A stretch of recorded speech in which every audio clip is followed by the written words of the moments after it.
Okay, shall we start? Hi everyone, and welcome to the inaugural session of the Meso Space webinar series, Cemetery of Tomorrow. I would like to begin by acknowledging that I live, work, and play on the land of Kaurna people of the Adelaide Plains. I pay my respect to the elder past and present and extend this respect to the other Indigenous people across the globe. I'm Dr. Gelareh Holden, and I'm so glad you have joined us today.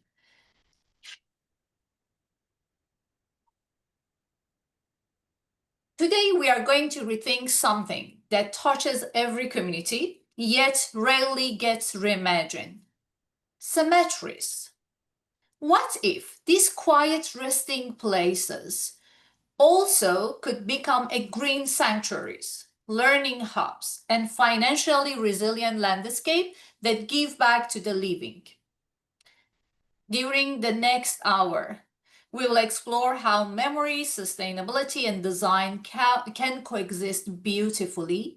So take a deep breath and let us re-envision cemeteries as living, breathing spaces of remembrance and renewal. As we move through today's session, I would like to invite you to keep in mind how design can shape legacy in ways that they are meaningful and enduring. Before we begin, I would like to briefly introduce Meso Space and the team, the group who initiated today's webinar. Founded in 2022, Meso Space began with one question: how can we design better places of remembrance for future generations?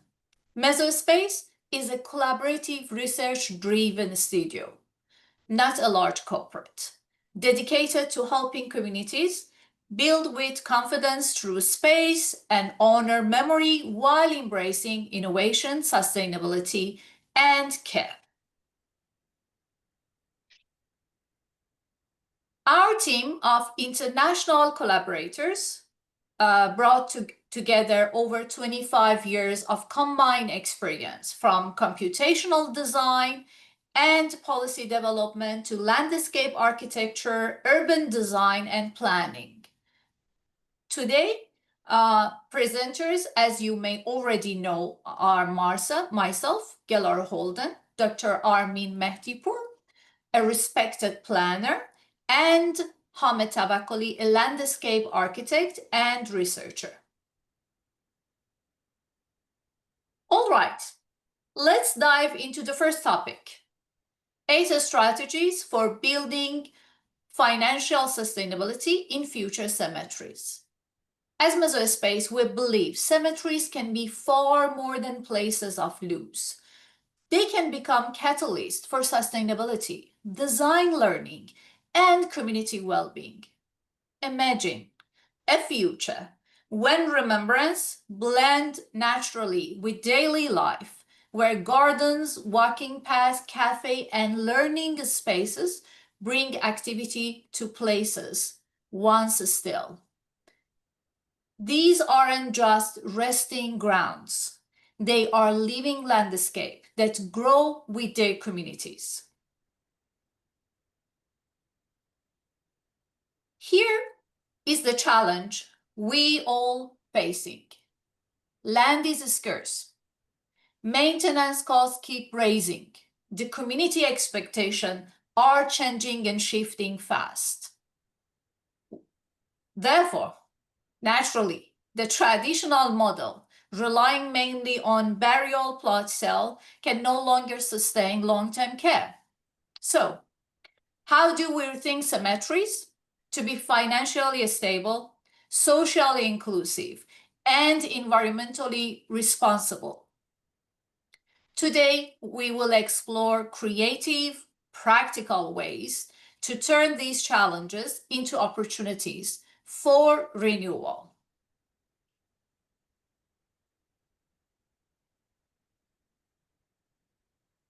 Sorry, I think I jumped one slide ahead.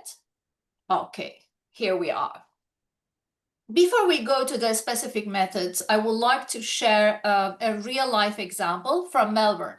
Altona Memorial Park was once an underused space, but it's now an active, vibrant destination. Why? The cemetery introduced an amphitheater that hosts community events, reflection gatherings, and cultural activity, all while generating revenue. It is a clear example of how thoughtful design can balance remembrance, community life, and financial sustainability. Exactly what we will be exploring next. Our solution to the question and the challenges that I just mentioned is to reimagine cemeteries as active urban spaces, places that honor the past while serving the living. There is no one-size-fits-all model, of course. Every site, culture, and community will need its own approach. What we are sharing today is a broad set of ideas. Let's say a toolkit of possibilities, of course, responsibilities, showing how cemeteries around the world are adapting and thriving. Let's look at what we can bring together to actually redesign and reimagine cemeteries and bring them to the life. Let's start with one of my favorite ideas, reimagining cemeteries as community parks. Bonorong Memorial Park in Victoria is a great example. Families work together, kids play, parents chat over coffee, all within beautifully maintained memorial gardens. When people feel welcome, they form an emotional connection, they form bond that lasts. And financially, amenities like cafe, picnic areas, small community events create steady income while strengthening social ties. It's about designing places people want to return to, not just visit once.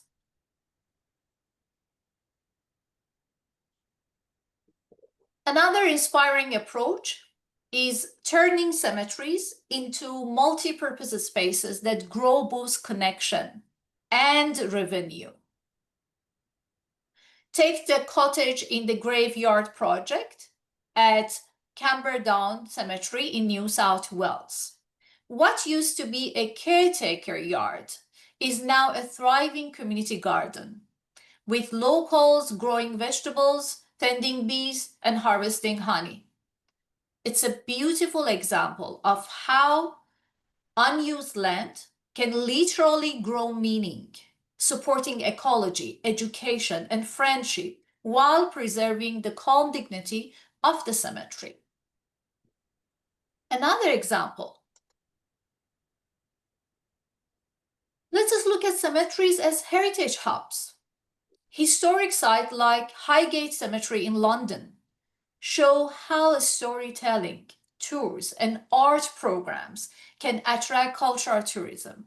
Imagine every headstone becoming part of a living museum, a space where history, architecture, and memory intertwine. Visitors pay for guided walks, exhibitions, and events. And that income, of course, supports preservation and care. This approach especially works well for older cemeteries where heritage and community interest go hand in hand.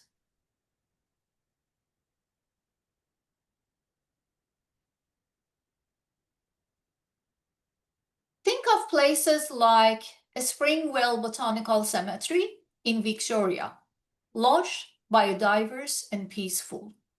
Here, the gardens themselves are the attraction, supporting both environmental health and financial resilience.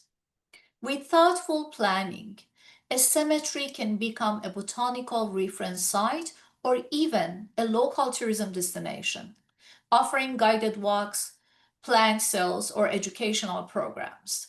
By letting nature take the lead, these sites become living landscape of remembrance and renewal.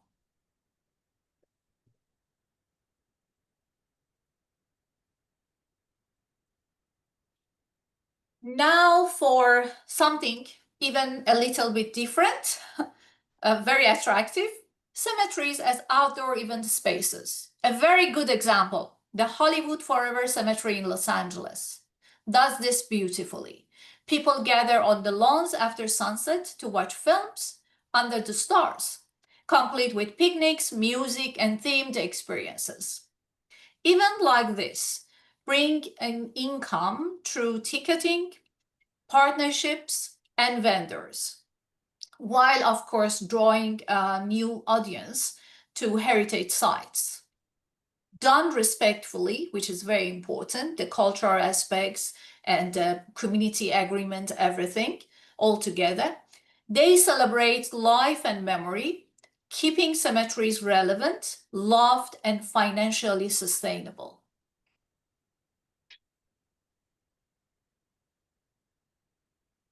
Let's also view cemeteries through the lens of well-being. Assistance Cemetery in Denmark is a wonderful example where people jog, cycle, meditate, or just simply enjoy a quiet walk. These spaces encourage everyday connection with nature and memory and community. Wellness trails, bike routes, and meditation areas promote health, attract visitors, and can even generate income through local partnership. When cemeteries become part of daily life, they transform from silent places into shared landscape that heal and inspire, and they're welcoming.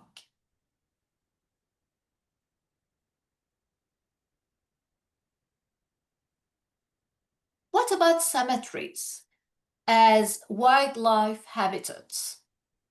Mount Auburn Cemetery in Cambridge, USA, shows how nature and remembrance can coexist beautifully.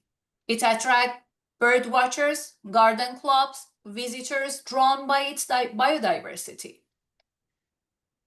Native planting and bird corridors not only enhance ecology, but also create new source of income through tours, memberships, and educational programs. When biodiversity thrives, so does the bond between people and places. And the cemetery becomes a living ecosystem of memory and renewal. And finally, let's shift into digital space. Literally, digital memorials are transforming how we honor and remember loved ones. Imagine scanning a QR code on a headstone and instantly seeing photos, videos, and stories that present and shows that person's life. Platforms like Have an Address in Australia already offers these services, creating new emotional connections and even subscription-based revenue for the cemetery operators. This model is ideal if your site, of course, has the infrastructure or appetite to invest in growing technology. It's where memory meets innovation and extending the legacies far beyond the physical grave.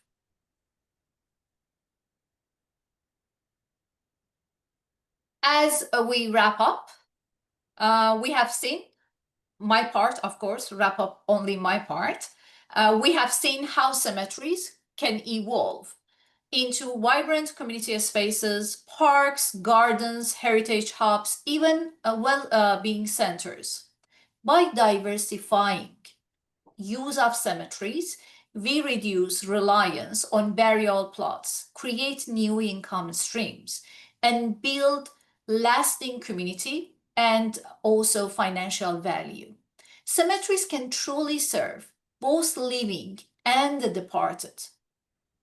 Now, to take us even deeper, I would like to hand over to Dr. Armin Mehdipour, who will guide us through the next essential piece of the puzzle, which is life cycle costing in cemetery design. Thank you, Dr. Armin. Thank you. Thank you, Dr. Holden. Hi, everyone. I'm Dr. Armin Mehdipour. It's a real pleasure to be here with you today. We are now moving into the next part of our discussion, life cycle thinking. In Australia, especially in Victoria and New South Wales, cemeteries are mostly designed to operate for more than a century. So that means we need to plan not just for what's built today, but for how it's maintained, upgraded, and renewed over time. So in this section, I'll try to walk you through 9 implementation strategies for achieving long-term life cycle longevity, as how we can provide practical ways to ensure that every design decision that we make today prepares us for sustainable success tomorrow. So let's start with the challenges. As you know, many cemeteries at the moment struggle because they don't have a proper life cycle costing program in place. What happens around year 5 to 10? Budgets start blowing out, maintenance costs spike, upgrades gets delayed, and financial pressure builds upon.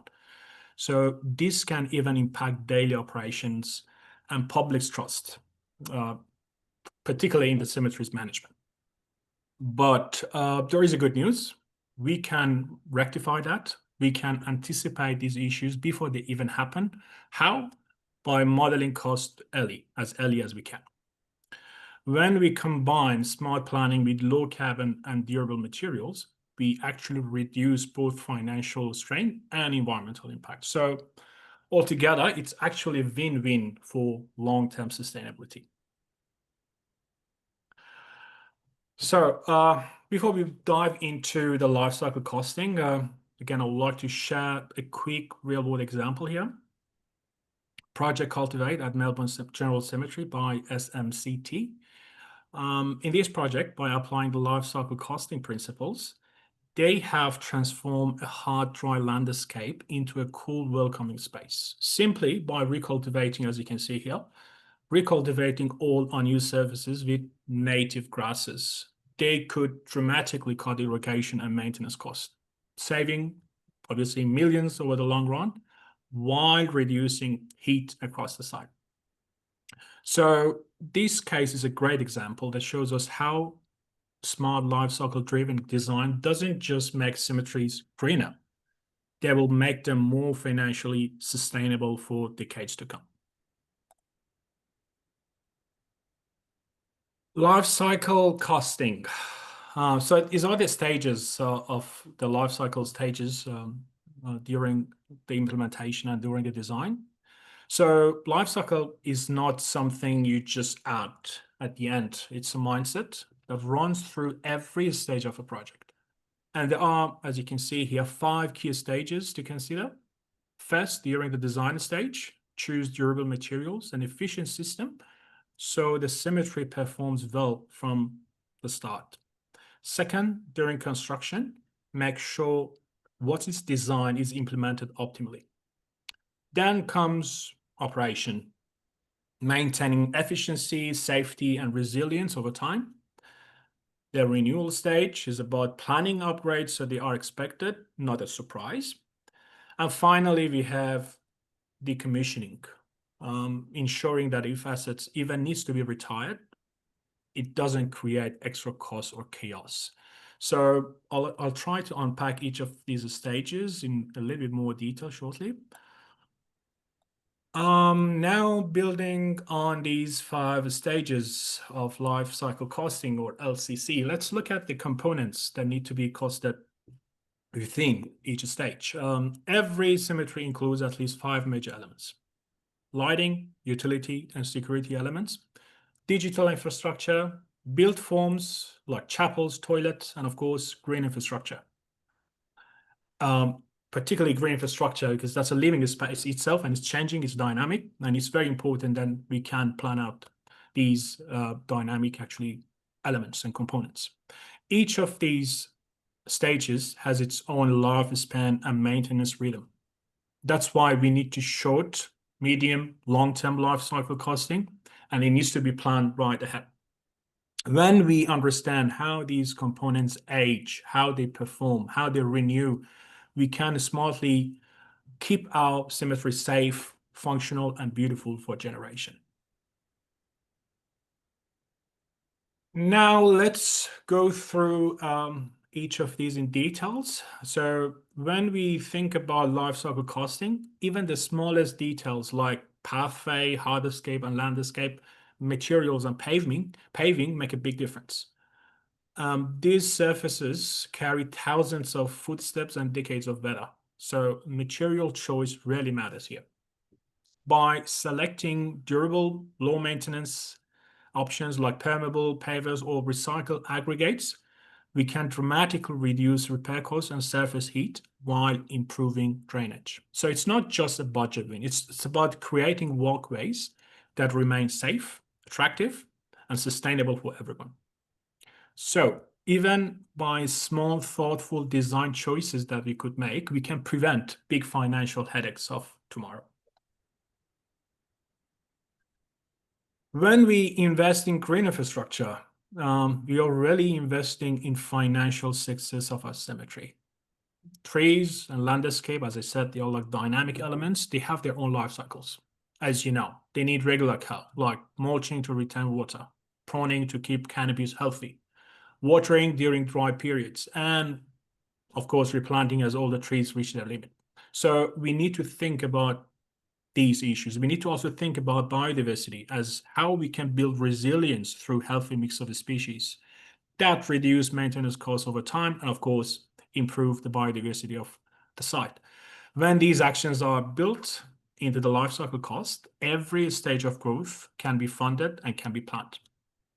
So the result is a landscape that matures gracefully, providing shade, providing habitat, providing beauty, and providing a living legacy that keeps giving back season after season.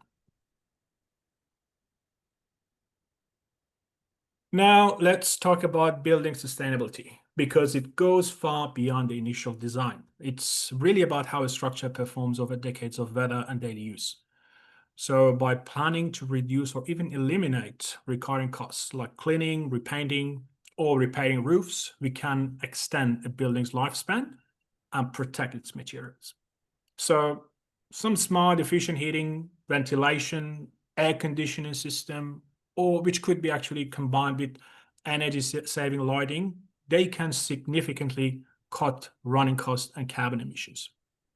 And when we integrate self-sustaining landscape that naturally shade or cool the building, we can also create spaces that almost look after themselves, that are cleaner, that are self-sufficient, that are cool, that are far more cost-effective for the long term. So digital system. Digital infrastructure is as vital as physical infrastructure. It's not enough to have great path or building. We also need to think about how we can promote smart system behind the scenes. So that means planning for software subscriptions, as was mentioned by Gelareh previously, data storage and usage, and technology upgrades, just like how we can plan for concrete and steel nowadays. So modern management tools can automatically track irrigation, they can monitor energy use and schedule maintenance. So when we include server expenses and software renewals in our lifecycle planning, everything would run smoother. So the result again would be the cemeteries that are connected, efficient, and are truly future ready. Lighting, utilities, and security. They are often the silent budget drainers, and because they are the costs that sneak up after year and year, and especially if we don't plan ahead. So it's very important to consider these. But again, we can have a few smart choices to make a huge difference. Switching to LED, for example, solar panels or motion sensor lighting, they can slash energy bills and maintenance costs. Integrating renewable energy system doesn't just save money, it reduces emission and strengthens environmental stewardship and leadership. And finally, some smart security systems like discrete cameras or responsive lighting, they can help prevent vandalism and financial loss while keeping the site safe, respectful, and enjoyable for everyone who visits. So now let's bring all of this to life with a few examples. Sorry, I just have to go back.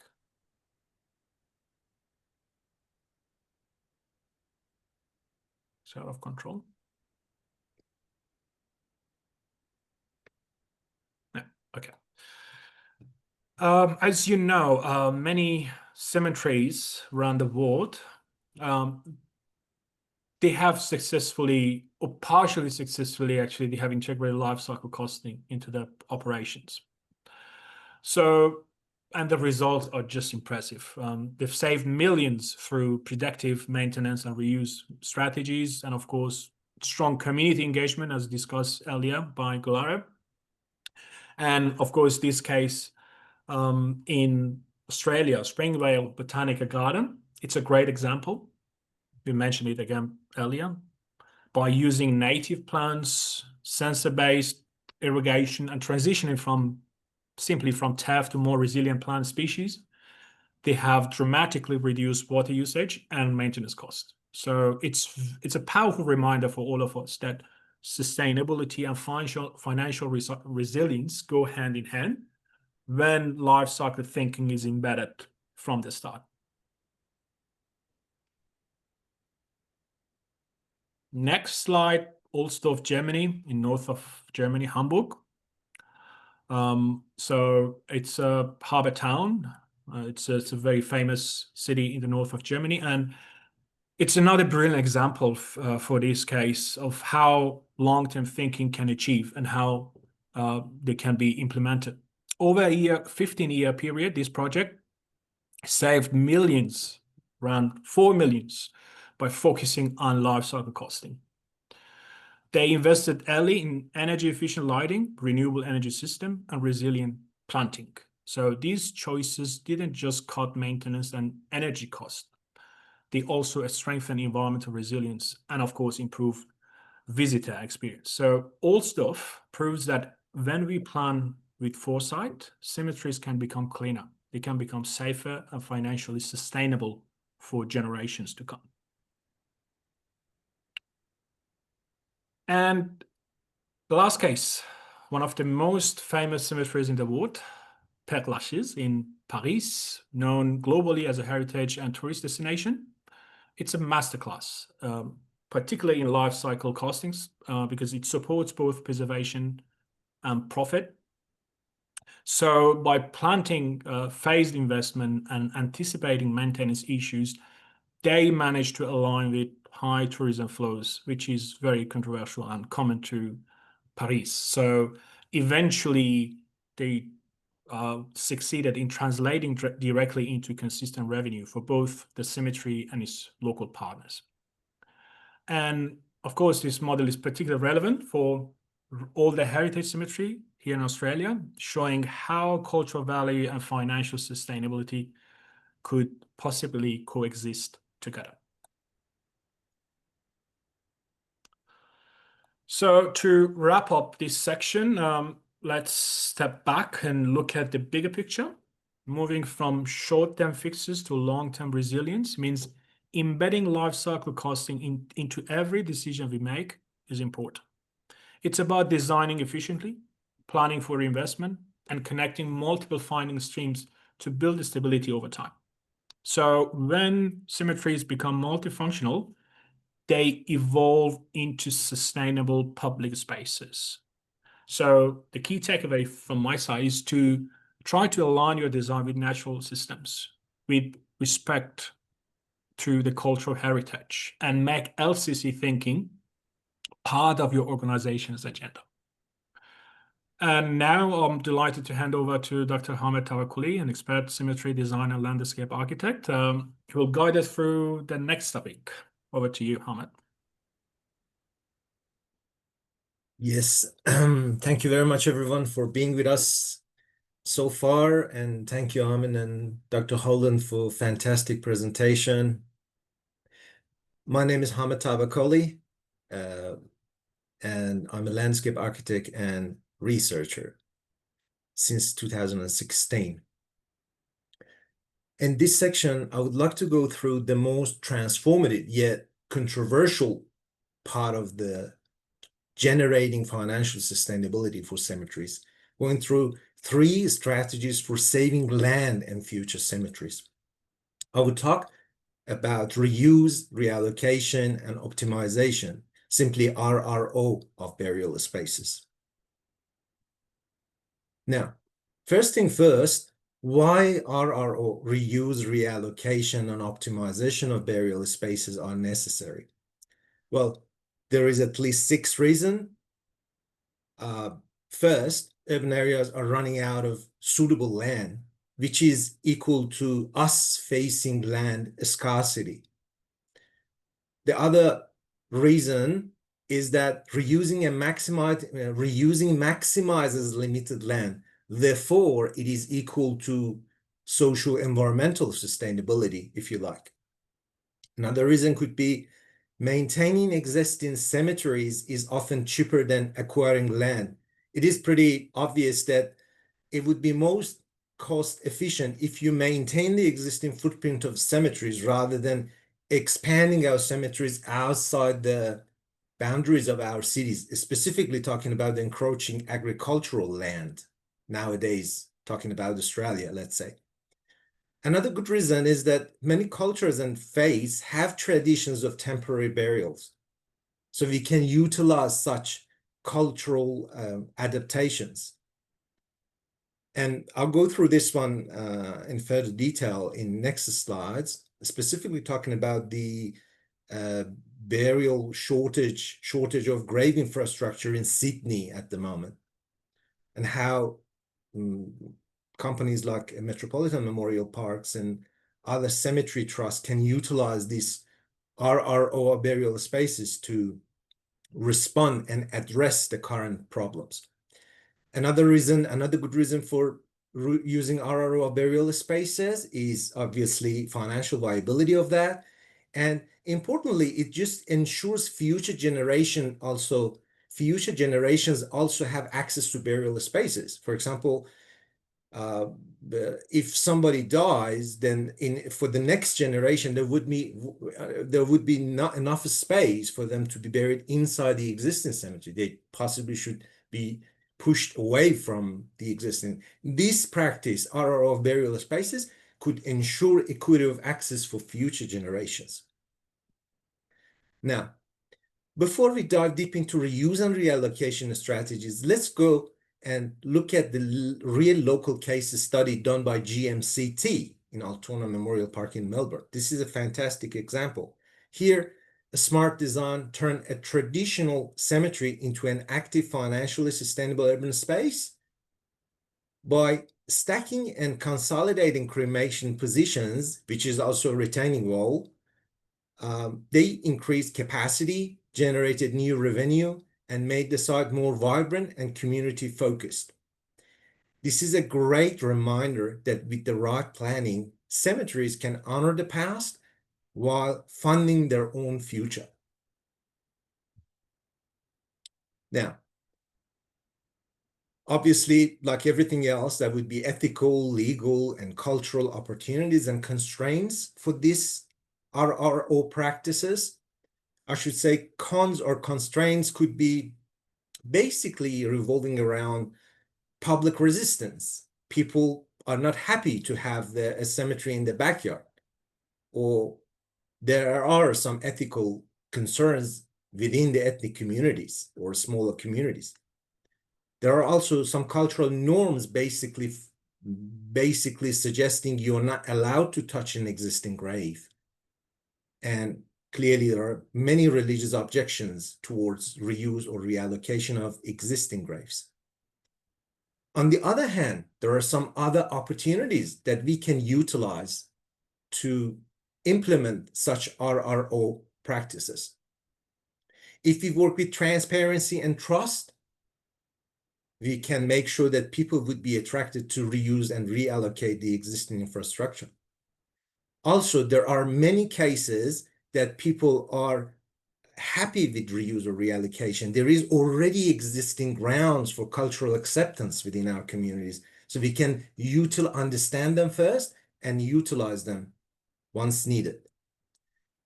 The other thing is that if we implement respectful practices, for example, record keeping or other dialogues and community engagements, as Dr. Holden mentioned, could really help to facilitate such RRO practices. Again, these are pretty multi-layered and overlap with each other. The financial sustainability which we present today, the three aspects of that, RRO, multi-purpose spaces, and RRO of burial spaces, all overlap in many cases. Respectful practices, if we can implement respectful practices, we can anticipate we would have more people coming to us for reuse and reallocation.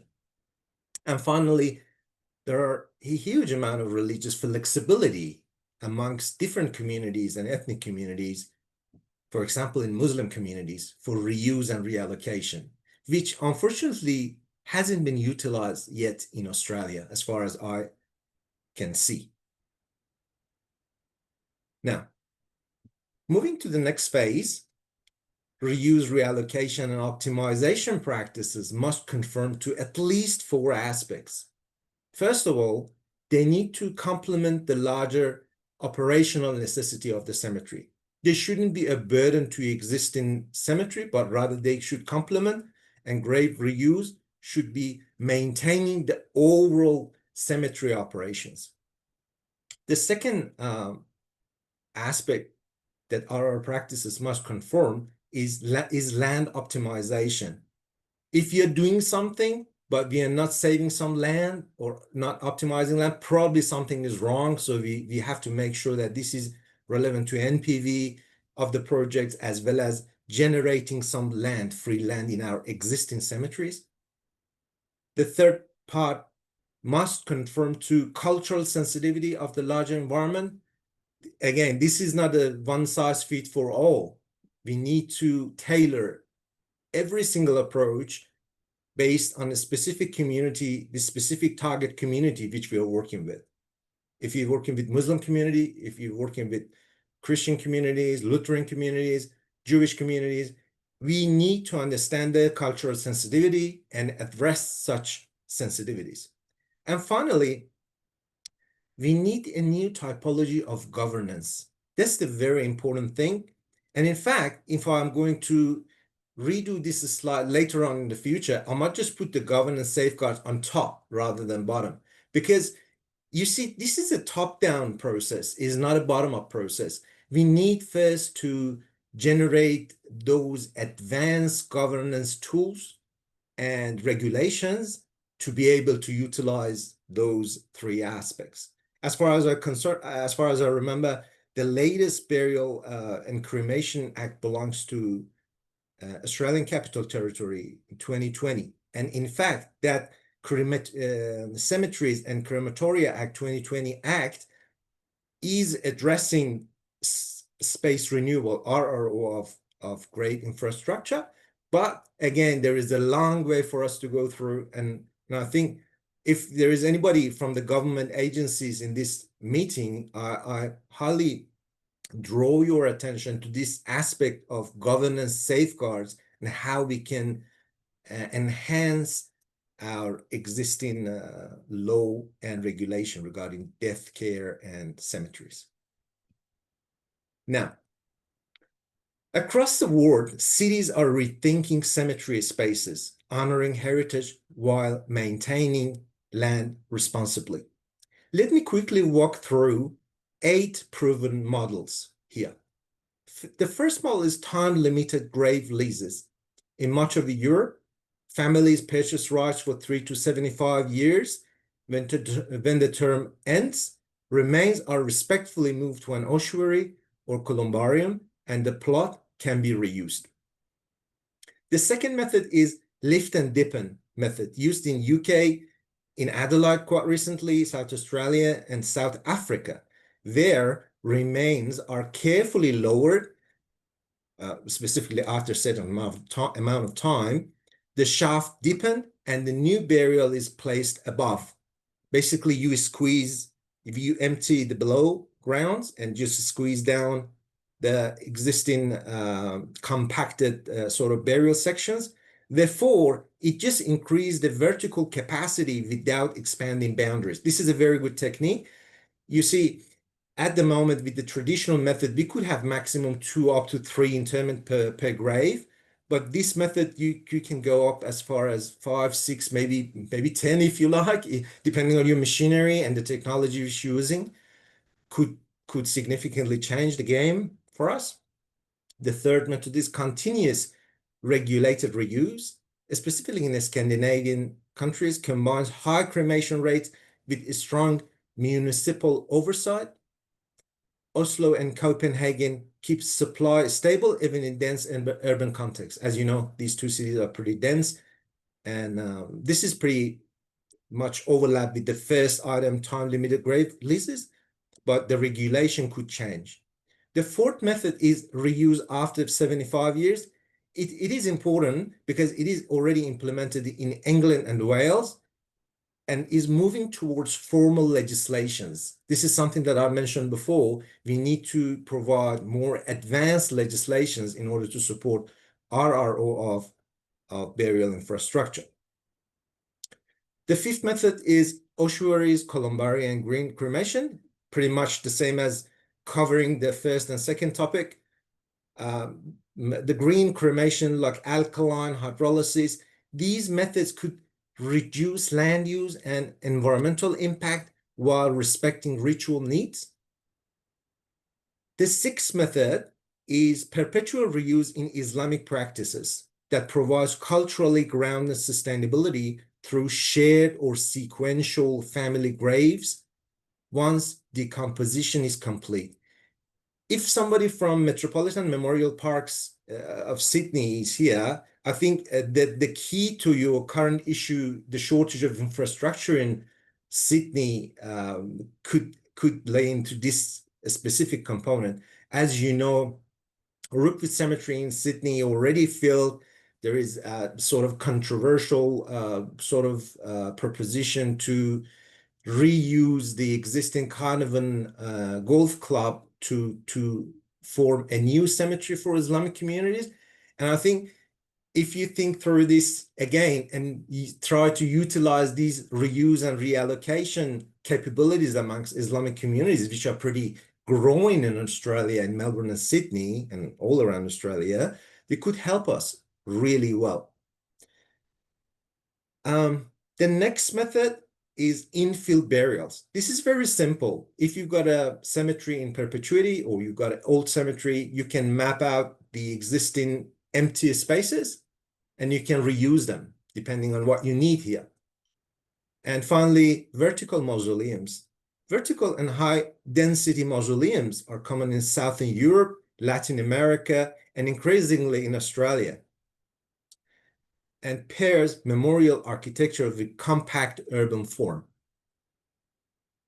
So these are the 8 global models. And again, these are not all one solution fit for all, but rather it depends on what is your cemetery conditions, what is your site condition, what is your ethnic communities that you're dealing with, or sort of communities that you're dealing with. And these are pretty tailor-made, must be tailor-made, directly responding to the communities rather than just a physical practice.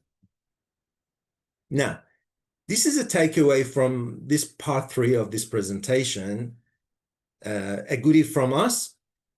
I just categorize these different methods as a part of my research, and now I think we can specify at least 3 thematic categorization of those methods, which was discussed in previous slide.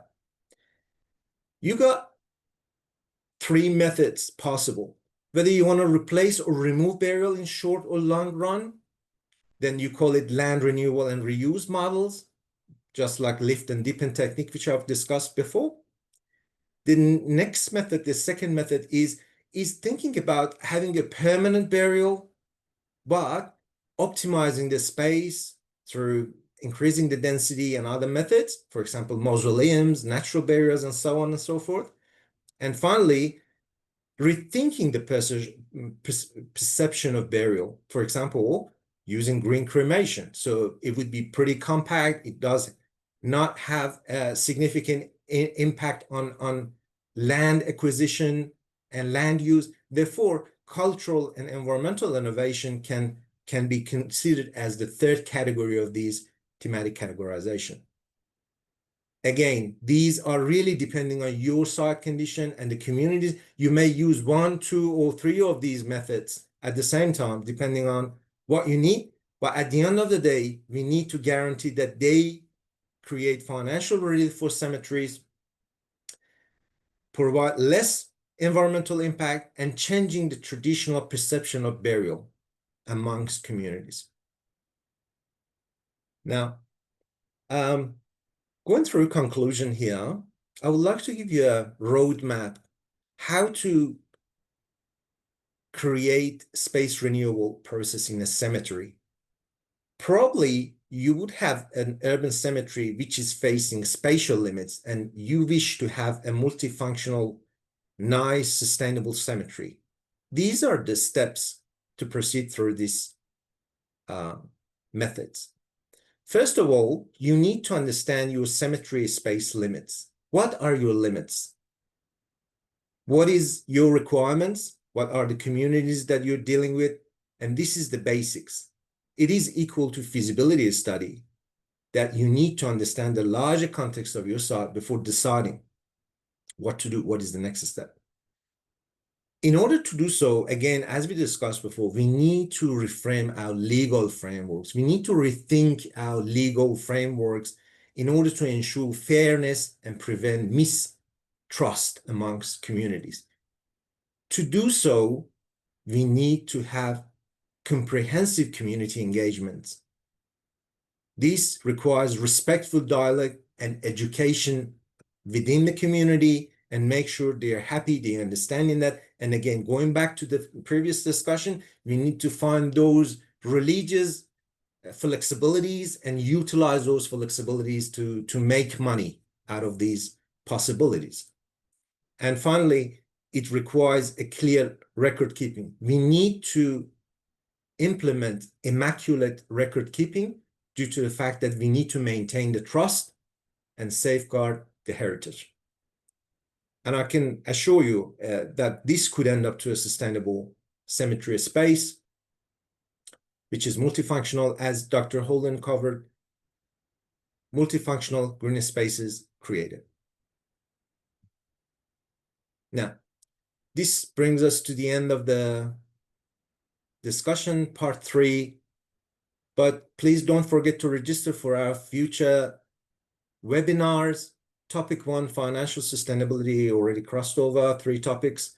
Topic 2 in February 2026 would focus on social sustainability, is basically thinking and talking about the mental health, grief, and how space users are interacting with cemeteries and what is the best practice of doing so.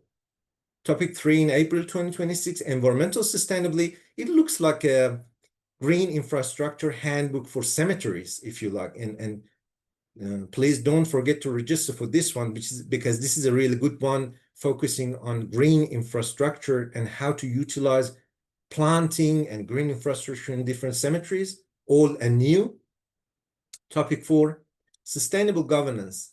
And again, as I discussed before, sustainable governance sits on top of all these aspects, because the process through cemetery making and cemetery development is more of a top-down process where regulation would provide or facilitate space for these aspects, such as financial or social sustainability. And finally, topic 5, August 2026, hopefully, we will talk about cultural and ritual evolution, thinking ahead, thinking for 2050 and beyond, to understand what we need for our cemeteries to consider to be future ready. Now, this brings us to the end of the presentation, but as a small gesture of thanks, we are offering a free evidence-based site analysis and the revenue generation capacity report for your eligible project. If you are interested, and it is all for free, so it is no non-for-profit practice. If you are interested, and we are specifically happy to proceed with your cemetery, or if you are a cemetery trust or you're managing a cemetery, you can email us at via info@mesospace.com.au, or call us, or book a free consultation. We are happy to generate your revenue generation capacity report, which is evidence-based and tailored made for your site. Now, I think we finished a bit earlier than we expected.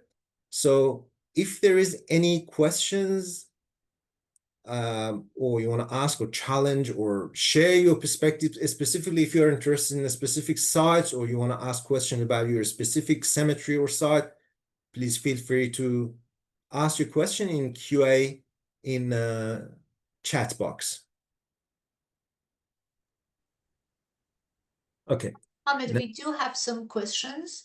If you look at the Q&A, you will find that some comments and some questions are waiting for us.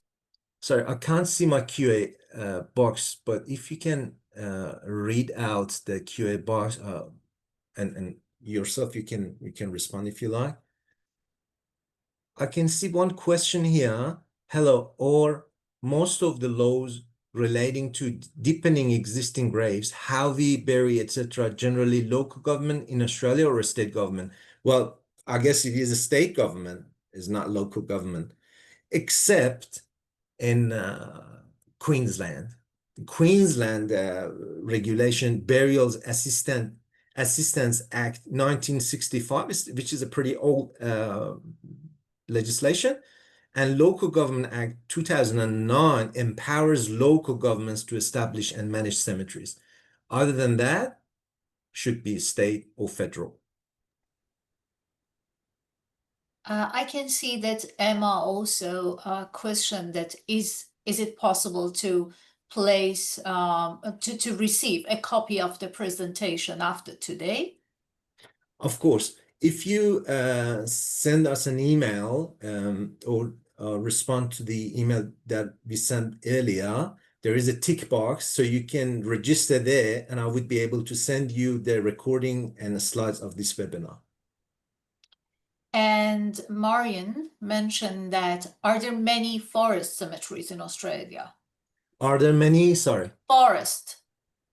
No, unfortunately not. This is pretty new in Australia. The natural burial or bush burials, if you like, are pretty new. There are a few in Australian Capital Territory and all around Melbourne and other cities, but you see the community perception is not there yet. People are not ready for natural burial, and this is something that we discussed, that we need first to change the community perception about death and cemetery design. So if we provide more different models of natural burial or bush burials in Australia specifically, it could help going through that, but at the moment, not really. Ahmed, I copy paste the next question into the chat box for you. Thank you. Hello. So I think I'll respond to this one. Yeah, respond to that one. Yeah. And also there was another question about more information about natural burials, which I think was just answered by Hamad. If it was not clear, then maybe you can ask. And one more comment from Marion. I guess cyclists will have to cycle very slowly so that they won't cause any accidents. Some visitors might get angry or feel disturbed by too much traffic. True. Yeah. That's why community consultation, that's Yeah. why the planning and setting the culture well ahead of executing the plan, it's very important. Yeah, this is specific component requires a lot of consultation. For example, if you want to get the bike running through your cemetery, you need to fill out some security conditions, make sure that you implemented safety and design protocols and requirements. But again, this needs to be designed and tailored for your specific site. It's not one size fits for all, as we discussed many times. It depends. What is your cemetery? What is your content? Is it old cemetery? Is it new cemetery? And then we can manage and decide and think about the options that could create financial sustainability for us. Adelaide had one of the first natural burial spaces and is popular, but still only 3. Exactly. Yeah. Thanks, Mike. Yeah, that's right. That's right. This is all about community perception. If we advertise, like if we advertise McDonald's on TV, why not advertising natural burials on TV? I mean, I don't know. I'm not a sort of, I don't know anything about the legislation of advertising, but I guess community perception is a very crucial part of this process. Especially now in multicultural community, actually, they have their own burial ceremonies and so on and so forth. So it's very important that we can bring some flexibilities, but at the same time respect to those cultural values.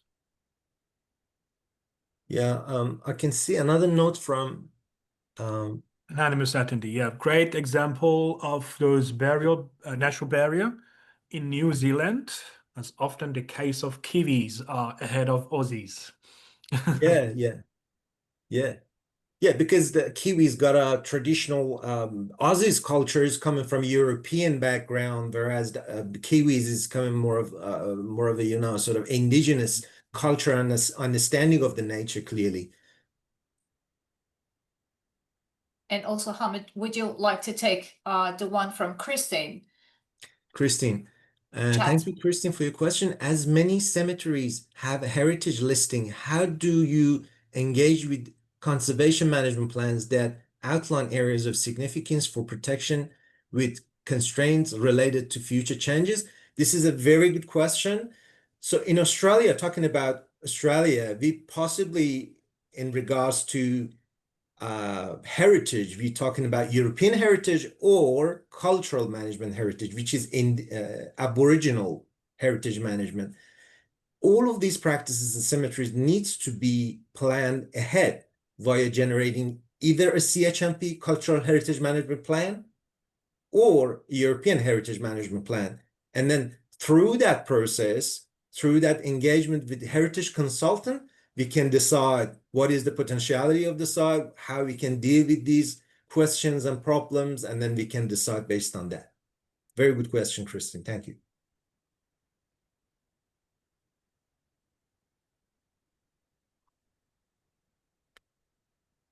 Well, I think we do have more, actually one more, I believe. Yeah, some comment. It's yes, from one of our anonymous attendees. He or she actually suggests that, yeah, one of great example of incorporating natural barriers in New Zealand. Yeah, that's right. That's right. New Zealand is pretty ahead of the game with the more respectful behavior towards death and burial infrastructure, clearly. Definitely. I can't see a more or any new comments question. So I believe if there isn't any, we can wrap up, and hopefully we will see all for the next webinar, which will be in 2026. 2026 February. We see you there, guys. Thank you very much for your time. I really appreciate your time. Thank you, Dr. Armin. Thank you, Dr. Gelareh. I'll see you next time. Thank you. Thank you very much, everyone. See you soon.